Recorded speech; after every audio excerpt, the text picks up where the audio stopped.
ज्ञान गंगा विद्यालय हिंदी माध्यम कक्षा 11। हमारा आज का विषय एसपी है, जिसमें आज हम विभाग 2 का पार्ट 2 कंपनी सेक्रेटरी पढ़ेंगे। विद्यार्थी मित्रों, जैसा कि पहला चैप्टर हमने पढ़ा था, इसमें सेक्रेटरी का अर्थ और उसके प्रकार। अब हम दूसरे चैप्टर में कंपनी सेक्रेटरी के बारे में पढ़ेंगे। इस पाठ के अंतर्गत हम सेक्रेटरी के गुण और उनकी योग्यताएं के बारे में जानेंगे, यानी सेक्रेटरी के अंदर कौन कौन से गुण और कितनी योग्यताएं, क्वालिफिकेशन उनकी होनी चाहिए। सेक्रेटरी की नियुक्ति और उनके संबंधित प्रावधान क्या क्या होते हैं, ये भी इस पाठ के अंतर्गत हम लोग जानेंगे। इसके साथ ही सेक्रेटरी के कार्य और उनके क्या कर्तव्य होते हैं कंपनी के प्रति, ये भी हमें पता चलेगा। सेक्रेटरी की सत्ता क्या है, मर्यादा क्या है और उनका उत्तरदायित्व कंपनी के प्रति क्या है, ये इस पाठ के अंतर्गत है। सेक्रेटरी के पद का अंत किस तरीके से होता है, या फिर सेक्रेटरी का महत्व कंपनी के लिए कितना होता है, इस पाठ के अंतर्गत हम लोग इसके बारे में चर्चा करेंगे। तो चलिए हम लोग पाठ शुरू करते हैं। प्रस्तावना। बदलती हुई सामाजिक व्यवस्था के अंतर्गत वाणिज्य के स्वरूप में परिवर्तन हुआ है। वर्तमान रूप में सामान्य कंपनी, विशाल कंपनी, बहुराष्ट्रीय कंपनी में इस व्यवस्था का विकास हुआ है, जिसके कारण सेक्रेटरी वर्तमान कंपनी धारा के अनुसार एक आवश्यकता है। कंपनी सेक्रेटरी कंपनी के ढांचे का एक विशिष्ट संचालकीय अधिकारी है, यानी कि कंपनी का जो सेक्रेटरी होता है वो कंपनी के ढांचे का एक विशेष प्रकार का संचालन करने वाला अधिकारी के रूप में होता है।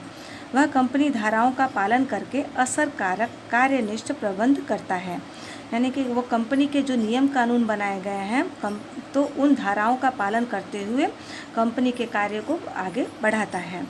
नई कंपनी धारा 2013 के अनुसार सेक्रेटरी को चाबी रूप संचालकीय व्यक्ति यानी KMP की मैनेजरियल पर्सनल का दर्जा दिया गया है।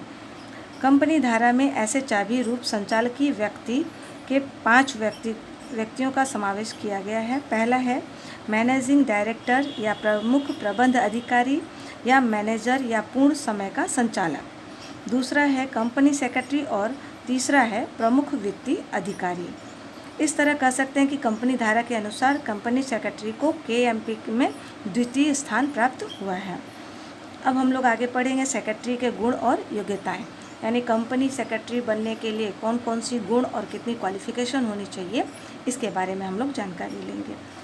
तो कंपनी के ढांचे में सेक्रेटरी का स्थान चाबी रूपी संचालकीय व्यक्ति के रूप में निश्चित होने के बाद सामान्यतः उसके उत्तरदायित्व में और कार्यक्षेत्र में वृद्धि हुई है। इस उत्तरदायित्व का योग्य रूप से वहन कर सके, इसके लिए उसके पास कंपनी धारा के अनुसार अनिवार्य शैक्षणिक योग्यताएं और अतिरिक्त योग्यता की आवश्यकता रहती है। सेक्रेटरी के गुण और योग्यताएं यहाँ पे आपको चार्ट के अनुसार समझाया गया है। देखिए क्या क्या गुण होना चाहिए। तो गुण में है अच्छा स्वास्थ्य होना चाहिए, प्रामाणिक होना चाहिए, आकर्षक व्यक्तित्व होना चाहिए, तेजस्वी बुद्धि स्पर्धा प्रतिभा, निर्णय शक्ति, विश्लेषण शक्ति, उत्साह, वफादारी, आत्मविश्वास, चपलता, दूरदृष्टि तथा नेतागिरी। और योग्यताएं क्या क्या होनी चाहिए। पहला शैक्षणिक योग्यता, दूसरा हिसाबी व्यवस्था का ज्ञान, तीसरा कार्यालय संचालन का ज्ञान, चौथा सभा संचालन का ज्ञान, पांचवा विविध कानूनी ज्ञान, छठा आर्थिक और राजनीतिक प्रवाहों का ज्ञान, सातवां प्रवर्तमान समस्याओं का ज्ञान, आठवां अंग्रेजी भाषा पर प्रभुत्व और अन्य भाषाओं का ज्ञान, नौवां है जनसंपर्क का ज्ञान और 10वां है कंप्यूटर और अन्य इलेक्ट्रॉनिक साधनों का ज्ञान। अब हम आगे पढ़ेंगे सेक्रेटरी के गुण। सेक्रेटरी के गुण निम्नानुसार हैं, जिसमें पहला अच्छा स्वास्थ्य। कंपनी सेक्रेटरी प्रमुख संचालन अधिकारी होने के कारण उन्हें अलग अलग परिस्थिति में अथक परिश्रम करना पड़ता है, अनियमितताओं का सामना करना पड़ता है। ऐसे कठिन कार्यों को सरलता से करने के लिए उनके पास अच्छा स्वास्थ्य होना चाहिए, जिससे उसे थकान न लगे। शारीरिक रूप से अच्छा स्वास्थ्य होगा तो वह मानसिक रूप से स्वस्थ रहेगा। तो इस प्रकार से सेक्रेटरी का स्वास्थ्य अच्छा होना चाहिए, ताकि वो भाग दौड़ का भी काम रहता है और बाकी के कामों में अनियमितता यानी कि रात और दिन का कोई समय का ठिकाना नहीं रहता, तो उनको अच्छा स्वास्थ्य होगा तो वो इस तरीके का कार्य अच्छे से कर पाएंगे। दूसरा है प्रामाणिक। सेक्रेटरी कंपनी के प्रमुख चाबी रूप संचालकीय व्यक्ति है, जिसके कारण उसे कंपनी की अनेक गुप्त बातों की जानकारी होती है, अतः वह निष्ठापूर्वक और प्रामाणिकता से काम करे यह आवश्यक है। सबकी अच्छी आदतें अन्य अधिकारियों के लिए प्रेरणा रूप बनती है और खुद चरित्रवान बनता है। स्वहित के रक्षण के बदले कंपनी के हित के रक्षण के लिए उसमें प्रामाणिकता का गुण होना आवश्यक है। यानी कि कंपनी को अपना हित के बजाय पहले कंपनी का हित देखना होता है, इस तरीके से उनका प्रामाणिक होना आवश्यक होता है। तीसरा है आकर्षक व्यक्तित्व। सेक्रेटरी को कंपनी के अलग अलग पक्षकारों के साथ कार्य करना पड़ता है, जैसे कि अंशधारक, डिवेंचर धारक, संचालक मंडल, सरकारी अधिकारी, कर्मचारी, आम जनता आदि के साथ कार्य करना पड़ता है। साथ साथ में सरकारी विभागों, बैंकों और अन्य निष्णातों के साथ कार्य करना पड़ता है। इसलिए इनका व्यक्तित्व सामने वाले को प्रभावित कर सके ऐसा आकर्षक और प्रतिभाशाली होना चाहिए। चौथा है तेजस्वी बुद्धि प्रतिभा। सेक्रेटरी को दैनिक वहीवाटी कार्य करने पड़ते हैं। सेक्रेटरी को धंधाकीय, आर्थिक, कायदाकीय और नीति विषयक फर्ज अदा करनी पड़ती है। यह कार्य सरलता से कर सके उनके लिए उनमें तेजस्वी बुद्धि प्रतिभा होनी चाहिए। पांचवा है निर्णय शक्ति।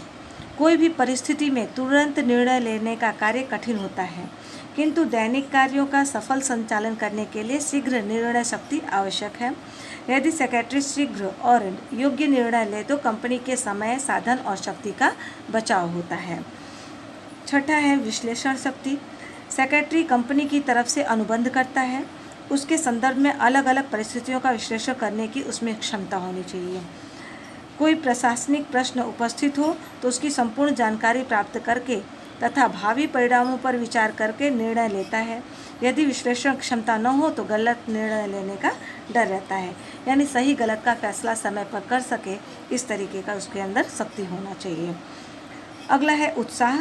उत्साही सेक्रेटरी अन्य कर्मचारियों के लिए प्रेरणा रूप होता है, क्योंकि निरुत्साही व्यक्ति काम को बोझ रूप बना देता है तथा उत्साही व्यक्ति कार्य को सरल बनाता है।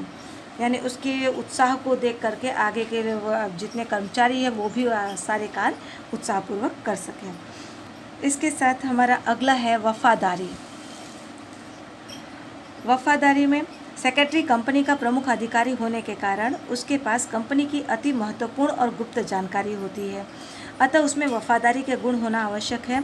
यदि प्रतिस्पर्धी कंपनी को गुप्त जानकारी देकर निजी लाभ प्राप्त करें तो कंपनी नहीं चल सकती।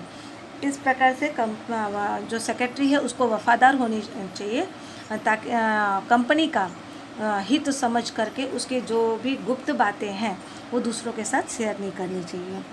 आत्मविश्वास। सेक्रेटरी जो कार्य करे या निर्णय ले उसमें उसका आत्मविश्वास होना चाहिए।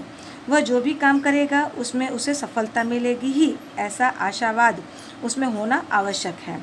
आत्मविश्वासी सेक्रेटरी संचालकीय कठिनाइयों का सरलता से निकाल करता है। जब हम मन में अगर ठान लेते हैं कि हमें सफलता मिलेगी ही मिलेगी, तो वो अवश्य सफल हो सकता है व्यक्ति।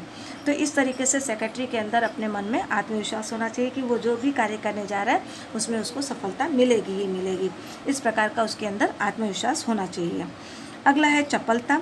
सेक्रेटरी के पास कायदा की जटिल बातें समझने की, कठिन परिस्थितियों को आसान बनाने की सूझबूझ होनी चाहिए। अपने आसपास क्या हो रहा है, कैसे परिवर्तन हो रहे हैं, उसका ख्याल चतुर व्यक्ति को तुरंत आ जाता है। इसके अगला हमारा पॉइंट है दूरदृष्टि। सेक्रेटरी दैनिक संचालन कार्य से जुड़ा है, परंतु उसके द्वारा दिए गए निर्णय को भावी कार्यों पर क्या और किस तरह की असर उपस्थित होगी उसका अंदाज उसे वर्तमान में लाना चाहिए, जिसके लिए कि दूरदृष्टि उसकी होनी चाहिए, ताकि भविष्य में आगे इस कंपनी को हमें किस पद पर ले जाना है और उसके लिए क्या क्या कार्य करना पड़ेगा, ये सारी तरीकों को हल कर सके, इसलिए उसको दूरदृष्टि का होना आवश्यक होता है। हमारा अगला पॉइंट है नेतागिरी। सेक्रेटरी कंपनी में उच्च पद धारण करने वाला उत्तरदायी अधिकारी है। उसके अधीन कई अधिकारी कार्य करते हैं, जिसके पास से निश्चित समय में कोई भी कार्य करवाने की क्षमता उसमें होनी चाहिए। इसके लिए उसमें कार्य समझ शक्ति, प्रथम करने की बुद्धि, सहकार की भावना, साहसिकता आदि नेतागिरी के गुण उसमें होने चाहिए, ताकि दूसरों से हम किस तरीके से काम करवा सकें, इस तरीके से नेता वाला अंदर उसके एटीट्यूड होना चाहिए। अगला है हमारा सेक्रेटरी की योग्यताएं। अभी हमने सेक्रेटरी के क्या क्या गुण होने चाहिए ये पढ़ा, अब आगे हमारा सेक्रेटरी की योग्यताएं आएगा। सेक्रेटरी की न्यूनतम योग्यताएं कंपनी कानून में दर्शाई गई है, किंतु सेक्रेटरी के पास इससे अधिक योग्यता हो तो वह सेक्रेटरी के रूप में यशस्वी फर्ज अदा कर सकता है। ये योग्यताएं शिक्षण और प्रशिक्षण द्वारा प्राप्त की जा सकती हैं, जो निम्नानुसार है, जिसमें पहला है शैक्षणिक योग्यता। सेक्रेटरी के पास Institute of Company Secretary of India का प्रमाण पत्र होना चाहिए, अर्थात वह कंपनी कानून के प्रावधान के अनुसार सेक्रेटरी होना चाहिए। तदुपरांत कायदा की डिग्री उसे दस्तावेज तैयार करने में और अनुबंध तैयार करने में उपयोगी है। इसके बाद है हमारा हिसाबी व्यवस्था का ज्ञान। कंपनी के हिसाब व्यवस्थित तैयार किए जाएं, कायदे के अनुसार तैयार किए जाएं तथा समय पर उनका ऑडिट हो, यह उसका फर्ज है। तब वह अंशधारकों के समक्ष वार्षिक हिसाब प्रस्तुत कर सकता है। यह तब संभव होता है जब उसके पास हिसाबी व्यवस्था का प्राथमिक ज्ञान हो।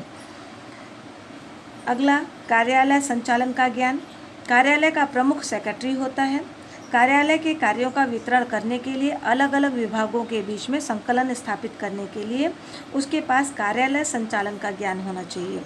तदुपरांत कार्यालय के संचालन में दैनिक उपस्थित होने वाले प्रश्नों का हल निकालने के लिए उसके पास ऑफिस संचालन का ज्ञान होना अनिवार्य है।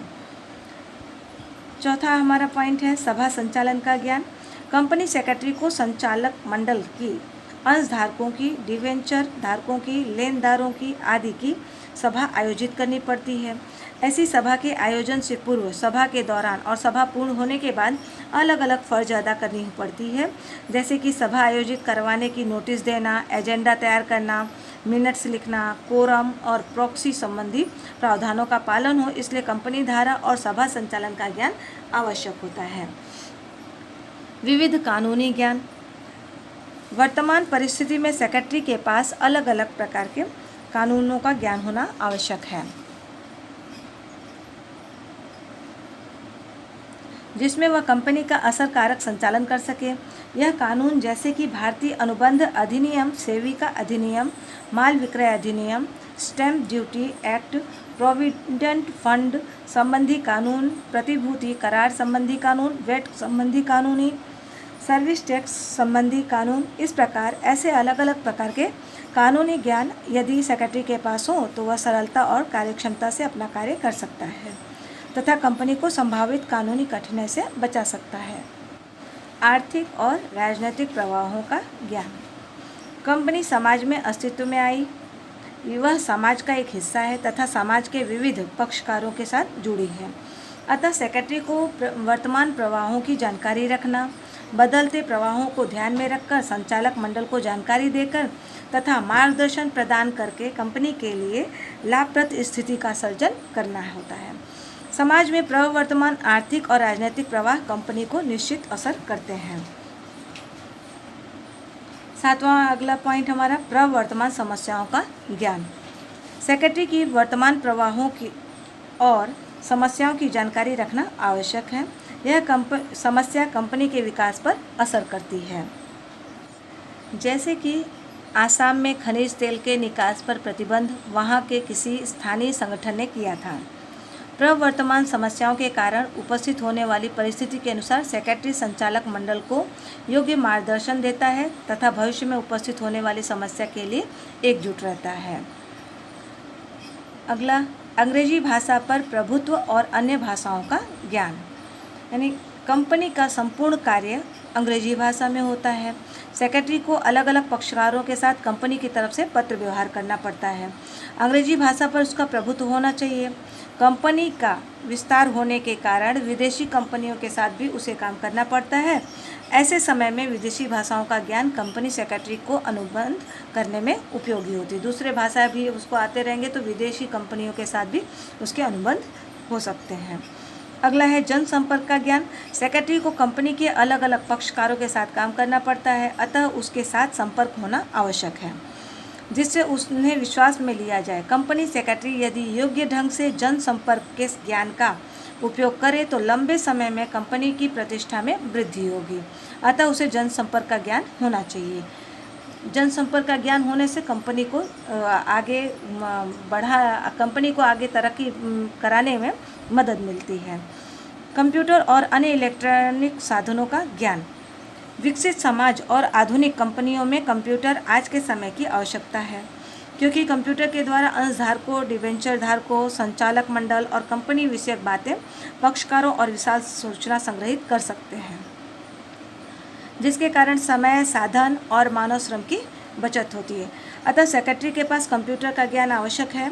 तदुपरांत ऑफिस संचालन में उपयोगी विविध प्रकार के इलेक्ट्रॉनिक साधनों का भी उसे ज्ञान होना चाहिए, जिससे कर्मचारी की अशिष्टता पर अंकुश लगाया जा सके। अब अगला हमारा है सेक्रेटरी की नियुक्ति और उससे संबंधित प्रावधान। ये अभी हम लोगों ने सेक्रेटरी के गुण और उसकी योग्यताएं पढ़ी। अब सेक्रेटरी की नियुक्ति किस प्रकार से की जाती है और उसके लिए क्या क्या प्रावधान किए जाते हैं उसके बारे में पढ़ेंगे। नए कंपनी कानून 2013 के अनुसार सेक्रेटरी चाबी रूप संचालकीय व्यक्ति है। उसकी नियुक्ति करते समय कंपनी कानून के निम्नलिखित प्रावधानों का पालन करना चाहिए, जिसमें पहला है, जिस कंपनी की भरपाई पूंजी 5 करोड़ या इससे अधिक हो वह कंपनी सेक्रेटरी की नियुक्ति अनिवार्य है।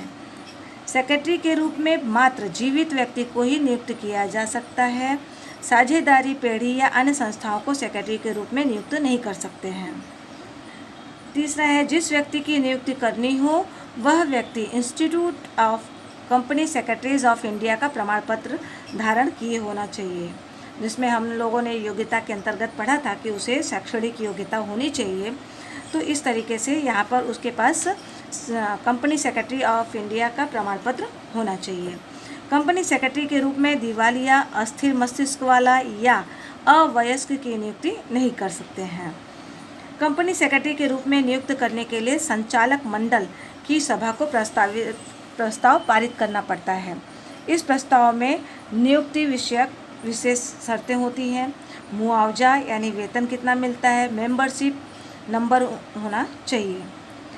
छठा है, सेक्रेटरी के पास से KMP के रूप में नियुक्ति के लिए स्वीकृति लेनी पड़ती है।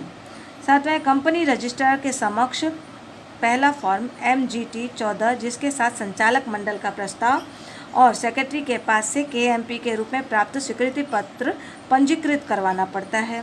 दूसरा है, फॉर्म MR1 के साथ जिस व्यक्ति की नियुक्ति KMP के रूप में की गई हो उसकी स्वीकृति और संचालक मंडल का प्रस्ताव 60 दिन में पंजीकृत करवाना पड़ता है।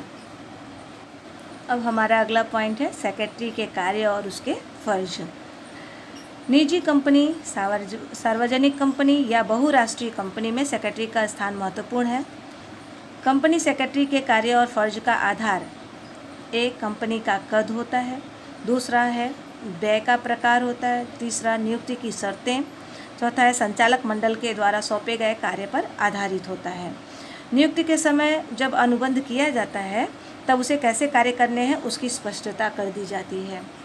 सेक्रेटरी के कार्य में निम्नलिखित कार्य होते हैं, जिसमें से पहला है, इस कानून के अंतर्गत नियम और प्रावधान और कंपनी को लागू पड़ते अन्य कानूनों के पालन विषयक संचालक मंडल को रिपोर्ट देने का कार्य होता है। दूसरा है, सेक्रेटरियल मापदंडों का पालन कंपनी करती है या नहीं उसकी जांच करने का कार्य। तीसरा है, निश्चित की गई फर्ज अदा करने का कार्य। सेक्रेटरी के कंपनी के प्रति क्या फ़र्ज होता है, अब तो कुछ फ़र्ज होते हैं जो कि यहाँ पर बताए गए हैं, जिसमें पहला है, कंपनी के संचालकों को उनकी फ़र्ज, सत्ता और उत्तरदायित्व विषयक मार्गदर्शन देने का कार्य होता है। दूसरा है, संचालक मंडल तथा अन्य सभा का आयोजन करना और उसकी मिनट्स तैयार करना।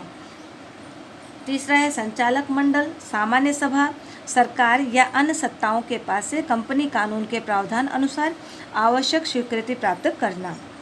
चौथा है, कंपनी कानून के अनुसार फर्ज अदा करना और उसके लिए अलग अलग सत्ता मंडलों के समक्ष प्रस्तुतिकरण करना होता है।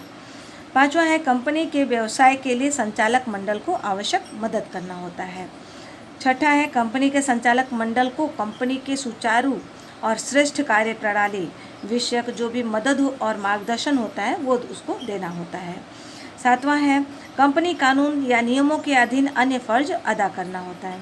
8वां है संचालक मंडल के द्वारा समय समय पर सौंपी जाने वाली अन्य फर्ज अदा करनी पड़ती है। विद्यार्थी मित्रों, ये तो अभी हमारा कंपनी के सेक्रेटरी के कार्य और सेक्रेटरी का फर्ज हुआ। अब इसके साथ ही अब हम पढ़ेंगे सेक्रेटरी के सत्ताएं, मर्यादा और उत्तरदायित्व। कंपनी के प्रति क्या उसका उत्तरदायित्व होता है ये। तो सेक्रेटरी की सत्ता, कंपनी धारा में सेक्रेटरी को स्पष्ट रूप से कोई सत्ता नहीं दी जाती है, किंतु नियमन पत्र में इसके विषय में प्रावधान किया गया है। यदि इसमें कोई उल्लेख न हो तो संचालक मंडल को इसके विषयक प्रस्ताव पारित करना पड़ता है। सेक्रेटरी की सत्ताएं निम्नलिखित है, जिसमें पहला है कंपनी रजिस्ट्रार के समक्ष स्थापना का प्रमाण पत्र और व्यवसाय प्रारंभ करने का प्रमाण पत्र प्राप्त करने के लिए आवश्यक दस्तावेज पंजीकृत करवाने की सत्ता है। दूसरा है सेक्रेटरी ऑफिस विभाग का प्रमुख होने के कारण अलग अलग खातों पर देखरेख और नियंत्रण की सत्ता रखता है। तीसरा है सेक्रेटरी को शेयर आवंटन पत्र, शेयर किस्त, शेयर जब्ती, शेयर हस्तांतरण आदि पत्रों पर कंपनी की तरफ से हस्ताक्षर करने की सत्ता होती है। कंपनी की तरफ से अलग अलग पक्षकारों के साथ पत्र व्यवहार करने की भी उसे सत्ता होती है। सेक्रेटरी को कंपनी एजेंट के रूप में कार्य करने की सत्ता है। संचालक मंडल में प्राप्त सत्ताओं के अधीन सेक्रेटरी कोई कार्य करे तो उसके लिए कंपनी उत्तरदायी है। संचालक मंडल द्वारा सौंपा गया कार्य करवाने की सत्ता है, यानी कि वो अपने कर्मचारियों से संचालक मंडल अगर कोई भी कार्य देता है तो उसको कार्य करवाने की सत्ता होती है, अधिकार होता है।